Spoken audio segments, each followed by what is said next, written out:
I've forever wanted a Gen 1 Camaro. Well, I found one.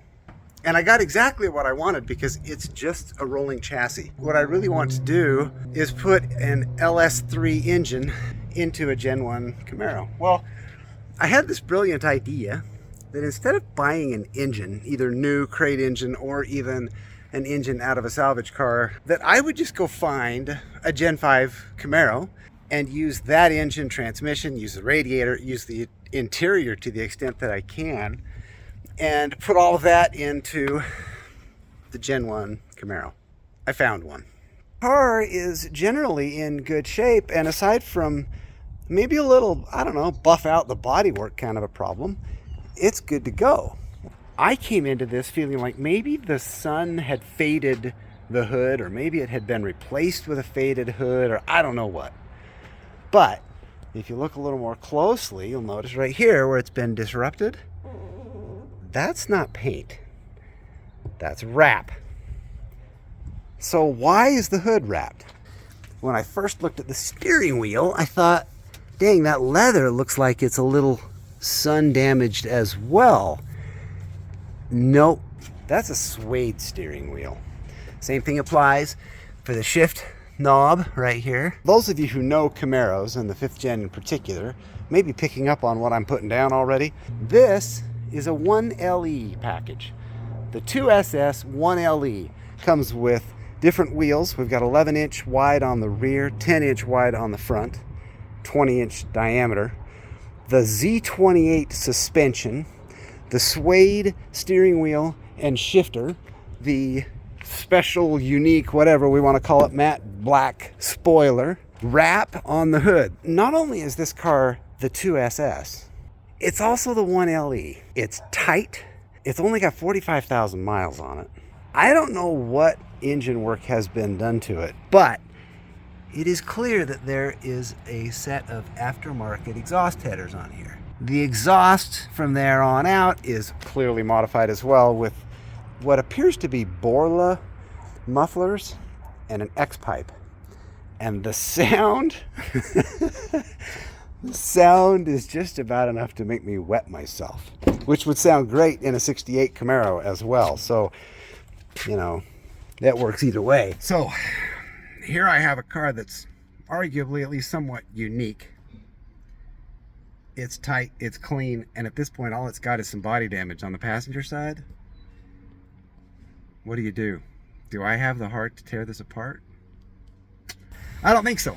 Okay, front fender's off. I started doing just a little bit of sanding on this door to see how terrible it is.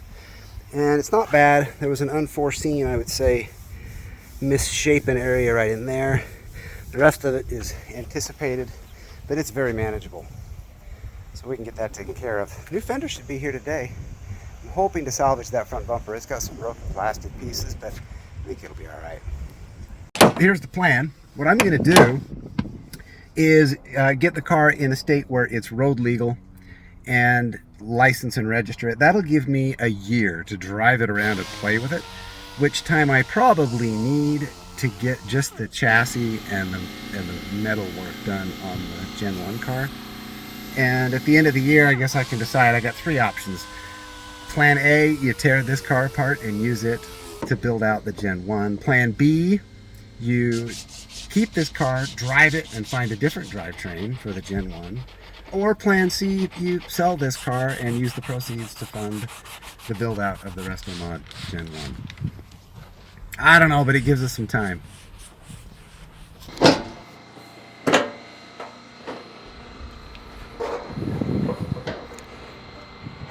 The rear quarter panel ends right here.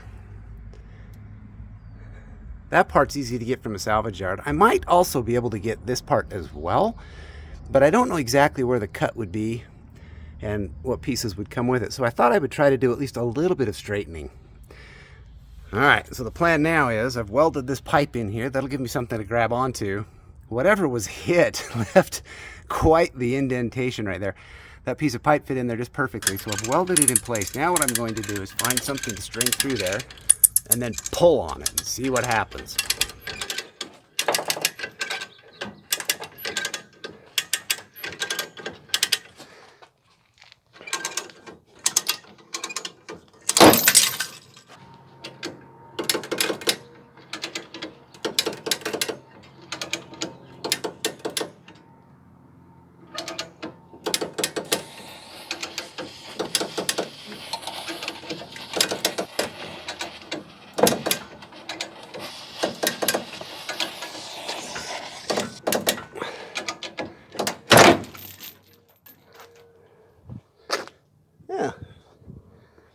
There it went anyway. Hold that out a little bit, but we'll get replacement parts, so I don't really want to put too much time into it. Got the door straightened up some, and got our new fender in. Okay, not gonna lie, I'm impressed and surprised. I'm driving away from LKQ Automotive, where frankly, most if not all of their real business comes from auto repair shops, bigger businesses, repeat business. I think for the most part they'd really rather not do business with guys like me, because I'm kind of a one and done, so not their favorite customer. I was, as a result, expecting to be treated a little bit like a one and done. I'll tell you what, these guys were great. The shop's clean. They helped me load the thing up into my pickup truck, which is a little bit of an oddball thing to do anyway, because mostly it's bigger equipment, it's maybe being put on a trailer. They deliver most of the stuff that they have to the auto body shop. So I show up, and what I've ordered is a quarter panel. And what I got is a quarter of a car. Check this out. These guys freaking rock. Man, you buy a quarter panel, you get a quarter of the car. That's awesome. They cut this thing out in a way that, I can't even believe they cut it out that way. It would have been kind of fun to watch. But it includes the rear quarter window. It includes, I mean, the frame's in there. If I had 3 more of those, I'd have a whole car. It's pretty funny. Anyway, I'm pretty excited. I think I've got the part that I need, and for $350, I get that whole quarter panel. The fuel panel, door, and assembly is in there. I need that. I'm good to go. And now I just have to decide where to cut the original car to patch this new piece in. Let the fun begin. Not gonna lie, I feel like I may have bit off a little more than I can chew on this one. So my anxiety's up a little bit trying to figure out what to do here. But look, the best way to dive into any problem is just start opening the patient and see where it goes from there. So I'm gonna start taking this thing apart and we'll see what happens. Look, worst case scenario, I'm back to parting the thing out, right? And I'm out the $350 for the quarter panel. We'll see where it goes from there. But yeah, there's a lot going on over here. I've got to take off this quarter panel, and I also have to remove the quarter panel off of the salvage car, and that quarter panel has to come off in one piece, and hopefully not bent and mangled where it has to be repaired. So if I use this as my template, maybe I can use this to help me figure out how to get the other one off without ruining it, where this one's kind of a low penalty extraction, right? If this one gets destroyed, so what? But in the process, I'll learn maybe how to do the other one.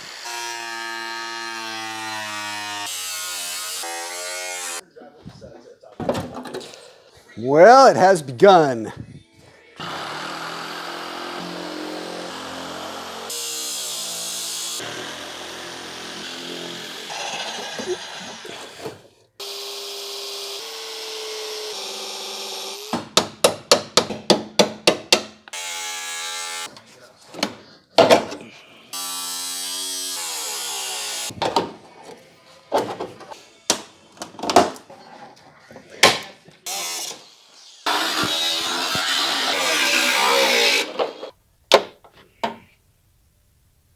That was the goal. All right. Now I can study and think. Level set. Here's where we are. The original plan was to cut out the quarter panel. And the idea was that I would cut somewhere in here and here. This whole section comes off. In order to do that, this glass has to come out because there's a seam right here. This glass has to come off because there's a seam right there. And what really pushed me over the edge, the airbag that sits right here behind the molding. I started taking this apart. I took the seats out. I took the trim off. And as I pulled the trim at this top corner, I exposed an airbag. And honestly, I don't want to mess with that. I had been considering an alternative anyway, and that was just enough to push me over the edge. So the idea at this point is to have a big, nasty, ugly, long seam all the way along here. I know, I don't want to do it either, but I think in the end that's going to be the better approach. It saves the glass. The risk of breaking either one of these pieces, probably both, is high. And then that adds cost, and you don't know what you're going to get if you get an OEM glass panel back or not. That's a problem. And then you've got to pull this apart right here at the roof. This section up through here is just terribly complicated. And the fact of the matter is that this panel's okay along here and up. So if I instead take the new panel, cut it here, leave it about 1 inch long so that I can create a flange along this joint, it won't be a structural problem. It's cosmetic. In other words, I'm exchanging one pile of work for another. Instead of pulling windows and airbags and trims and pieces, I'm spending a lot of time dressing up the seam from Hades. So that's the plan at this point. Cut this, I'm going to pull this panel now. I haven't decided exactly where to interface, but I think I'm going to come straight across here. Pull the door catches. Cut that panel off right there. Pull this piece off. I need to do a little bit more removal here.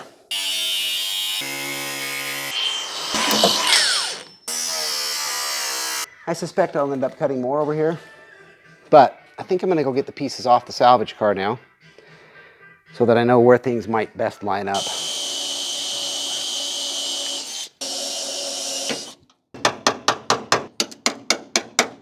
This panel is glued on to the wheel housing, and theoretically, the glue turns to dust at 350 degrees Fahrenheit, a theory we're just about to test.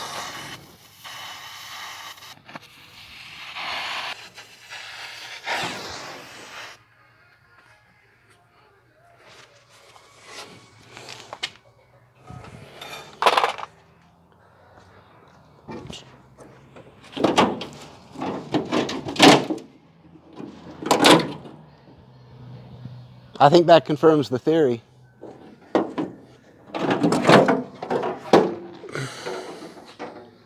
Look at that. Beautiful.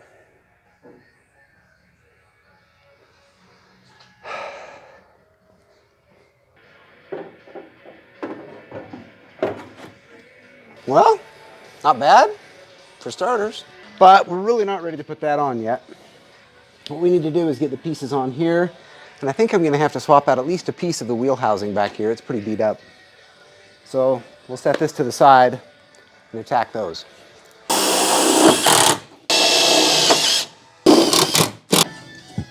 Dang, that's not bad at all. Well, that was fun.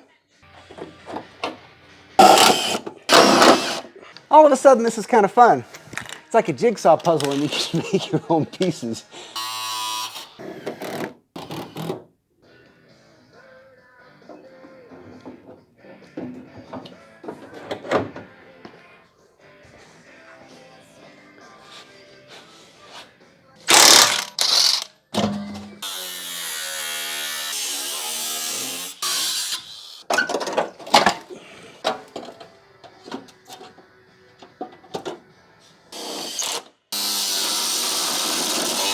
Okay, time for dinner.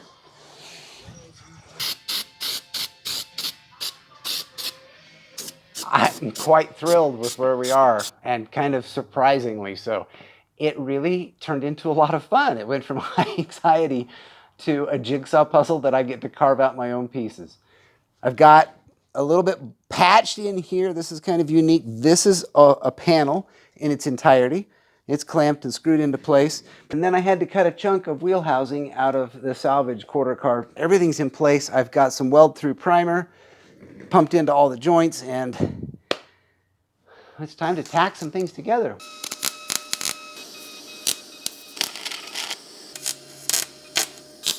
Once I've got all this in place and structured and tied down and welded, then I can start fitting the quarter panel.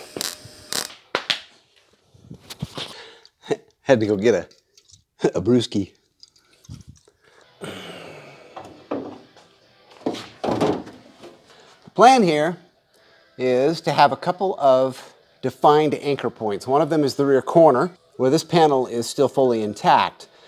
The other point is up here at the door jamb.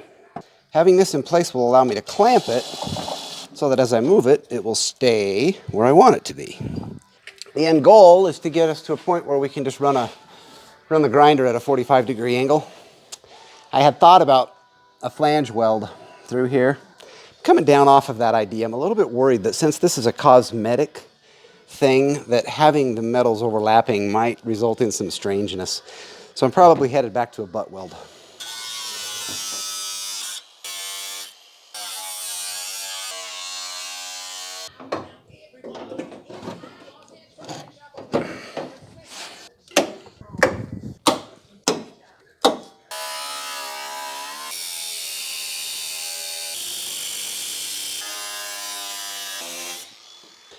Well, that's looking pretty good. It needs a little trimming and some welding. So what I'm going to do is end this for now. That covers the lion's share of the metal work. And I'll see you again when it's time for body work and paint.